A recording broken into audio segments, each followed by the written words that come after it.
তাদের হক দিয়ে দেন, আপনি খুব ভালো। দিতে পারবেন না, আপনি ভালো না। সারাটা জীবন করতে থাকেন, দেখবেন একদিন দিতে পারেন নাই, সে আপনাকে চিনবে না।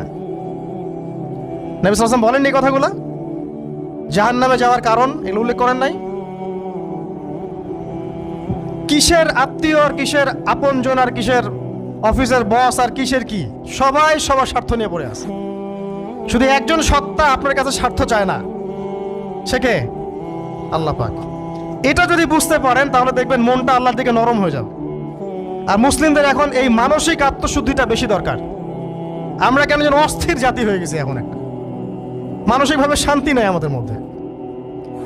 খেয়াল করে দেখবেন সারা দিন দুশ্চিন্তা, দুর্ভাবনা, পেরেশানি। নামাজে আসি তাও মনে হয় যত তাড়াতাড়ি নামাজ শেষ করতে পারলে বাঁচ।